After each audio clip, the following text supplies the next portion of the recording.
Welcome back to another Marvel Legends action figure review. Today we are going to be looking at the Alpha Flight box set from Amazon.com.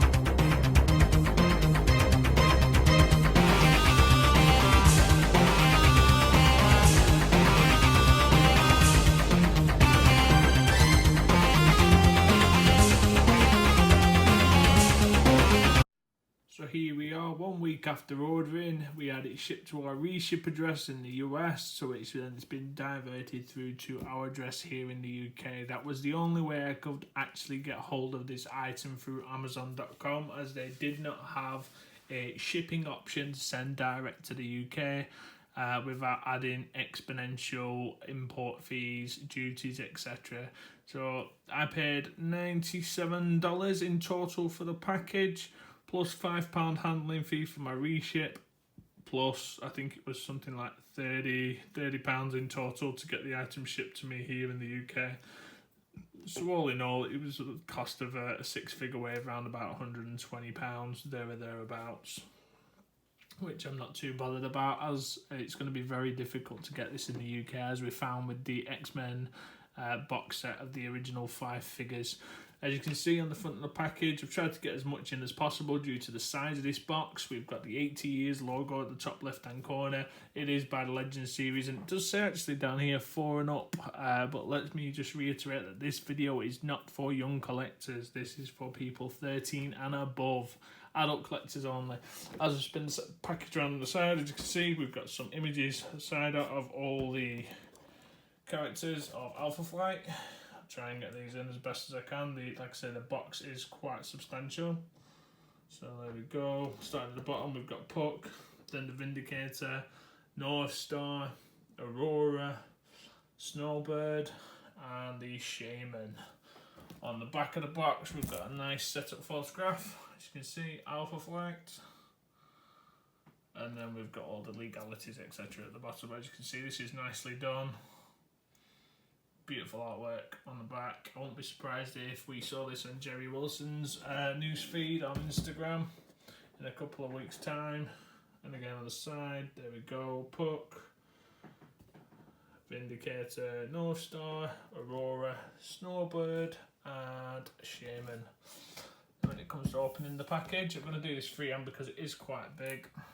I'm going to try and avoid the glare. So we've got Snowbird, we've got Shaymin, Aurora, Northstar, Puck, and the Vindicator. We've got some nice detail on the inside flap. Again, just giving us a little bit of a bio on each figure there. So if you want to read it, pause it now.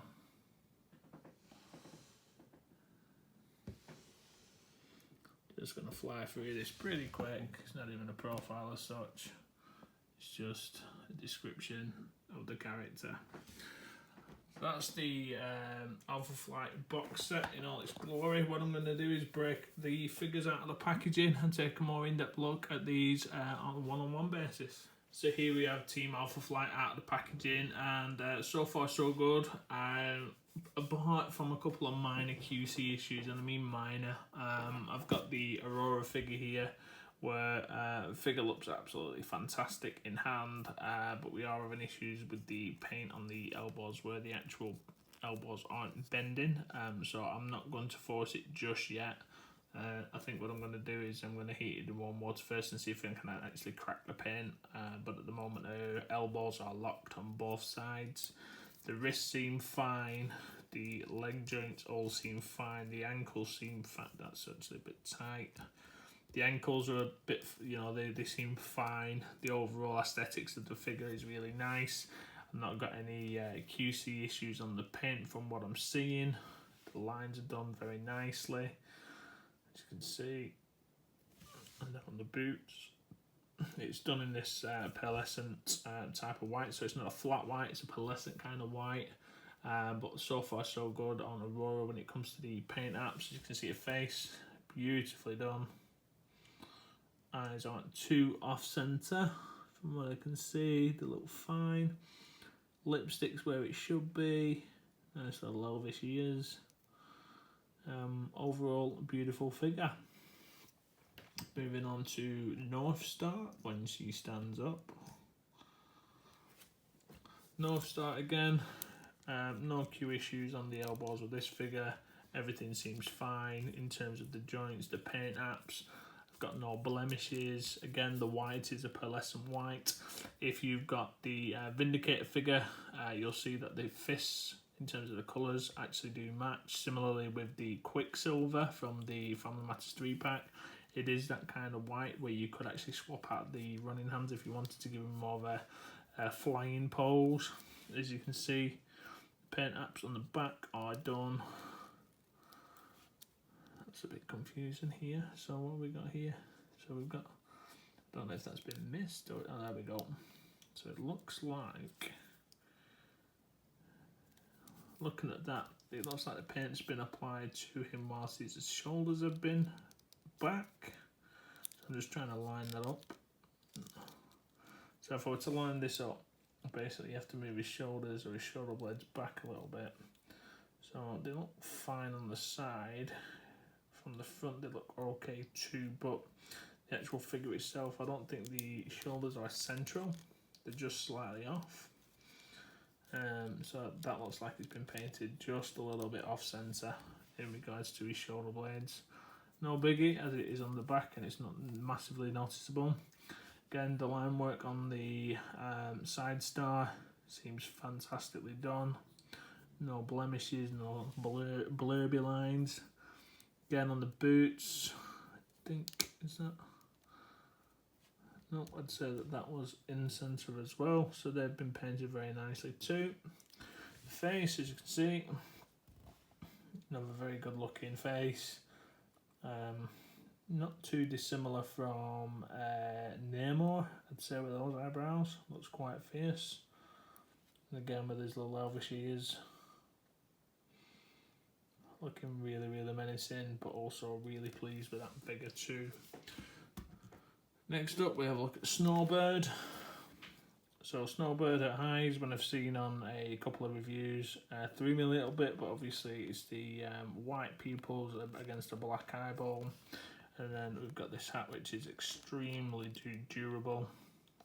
This hat, this crown even, extremely durable when it comes to the figure. Where it's not hard plastic, it's very flimsy. As you can see, we've got the nice cape, nice shiny cape. Don't think we've had this before. This looks like a new cape on Snowbird. It is a soft-ish plastic, so there is some durability in there as well. Then moving down the torso, let's just pop those out. So moving down the torso, as you can see, paint line's done very well. This nice shimmering blue. Again, no major paint defects. Even a belly button, if you can see. Belly button's there, it's got a bit of paint in it, but again, done really, really well.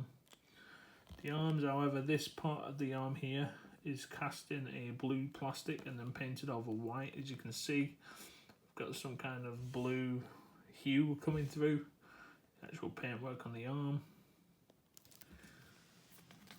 Turn it around, we see a backside. Again, nice white figure up until the boots. This part of the leg is cast in a blue plastic and we've got a white paint over the top of it. Again, if you look closely enough at the paint apps, you can see the blue hue coming through ever so slightly on the back.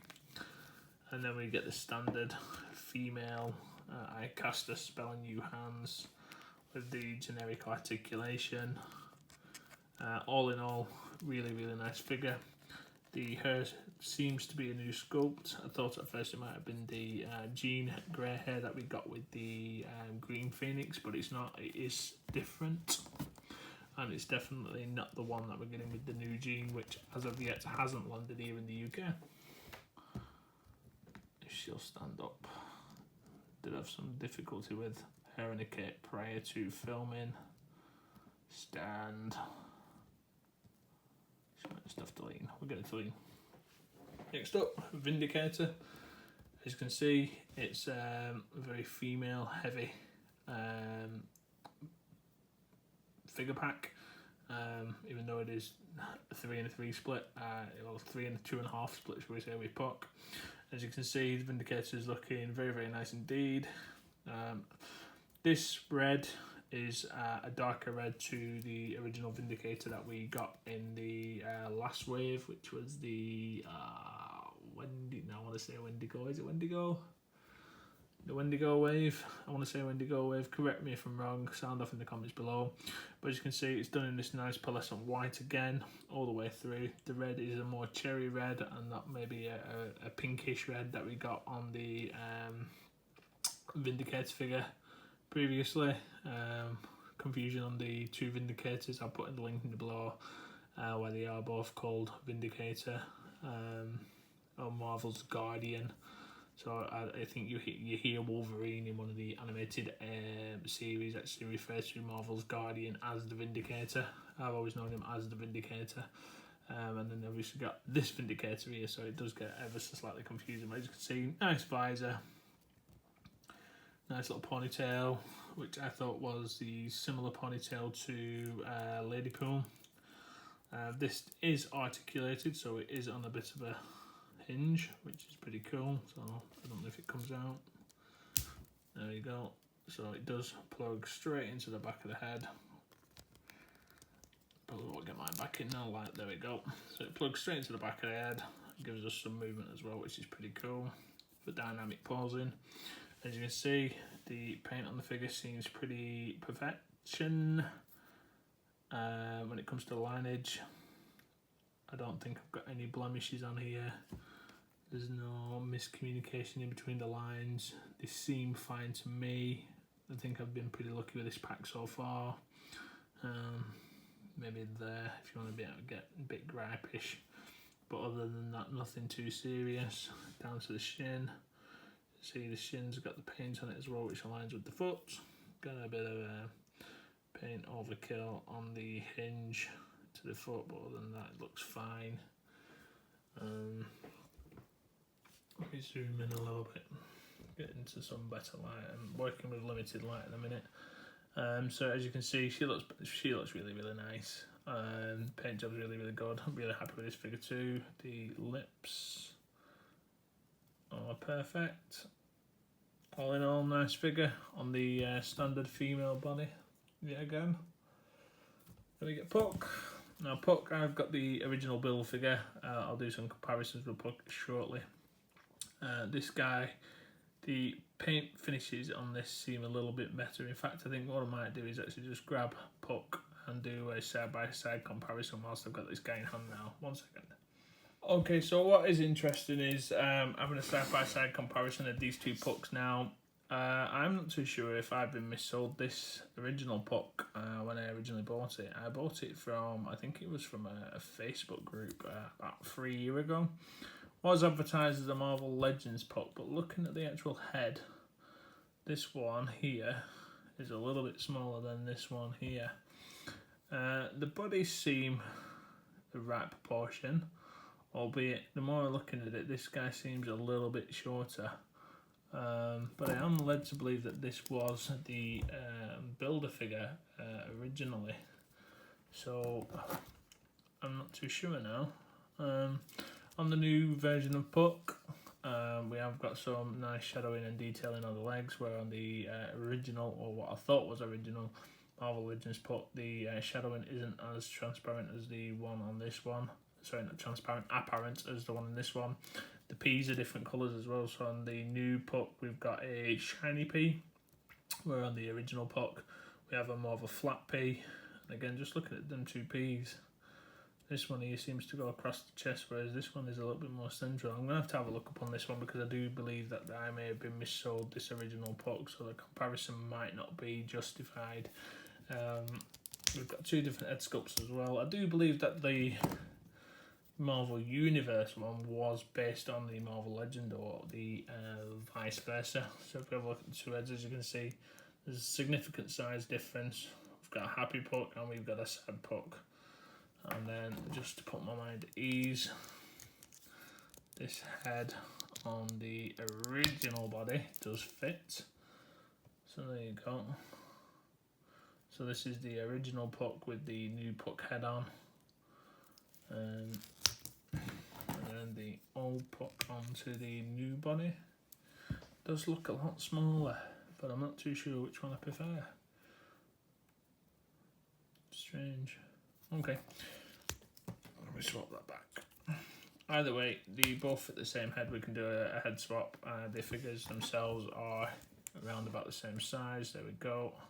So it just does look like the head is a different proportion if it is the original Marvel Legend, which I will need to get checked out because that's going to absolutely drive me insane whether or not it's a Marvel Universe head on a Marvel Legends body or it is an actual Marvel Legends, but the proportion in the head sizes are a little bit different.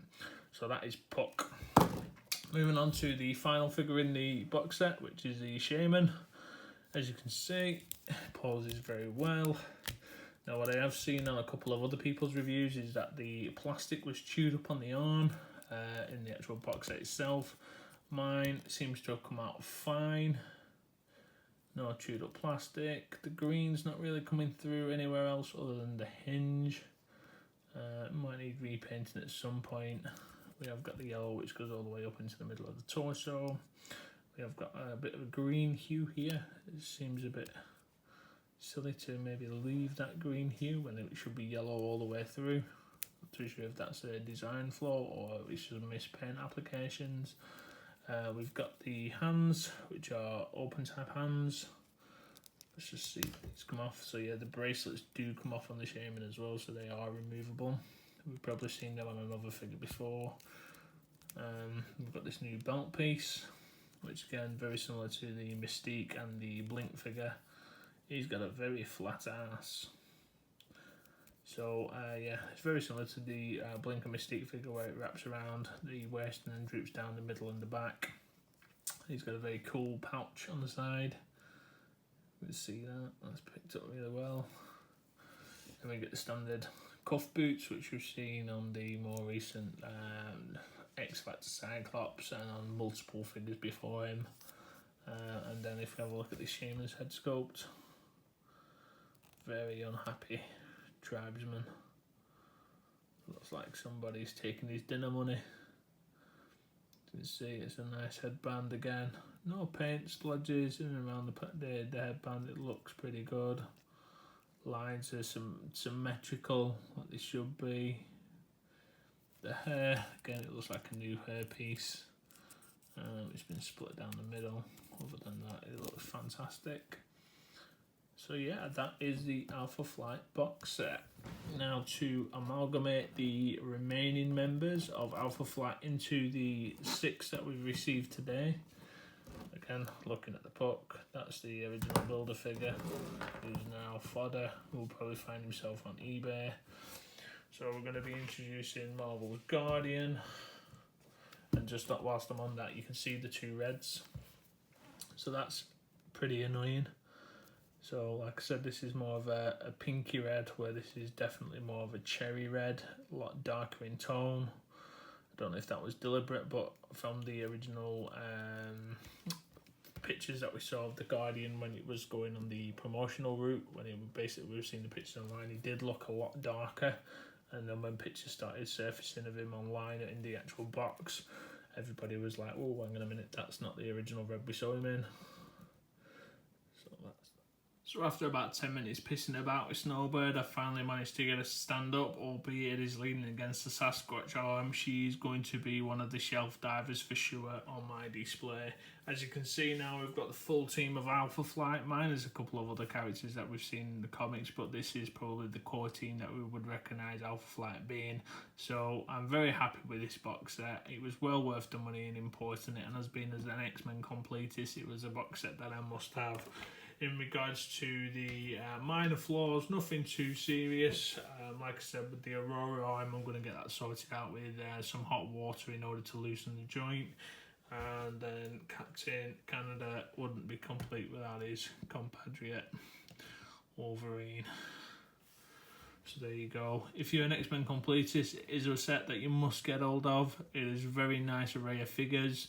If you're not that into Alpha Flight or not that much of a unique collector, you probably wouldn't miss this set, as we've already had Sasquatch and the Marvel's Guardian out for some time now, and those that have had Puck sitting on the shelf without a family around him, you can now complete that set. This Puck I will probably be giving away at some point, either on eBay or through the Facebook group, as I don't need 2 Pucks, especially one without home. So I may do a giveaway on this, I'm not too sure. Maybe an Instagram giveaway, it'd be pretty cool. I remember buying him for about £70 a few years ago, but now obviously with the new Puck, he probably will still hold some value, but nowhere near the value as what we've had before. So that was my review of the Marvel Legends action figure box set Alpha Flight from Amazon.com. Cost me £97 in total for the box set, and then about another £35 to import via my reship address. Hopefully we will see it at UK retailers. If not, act now, and again, for 6 figures you're paying the cost of what would be a normal wave. In my opinion, worth a pickup. Thank you very much for watching this far. Stay safe, keep collecting. Bye.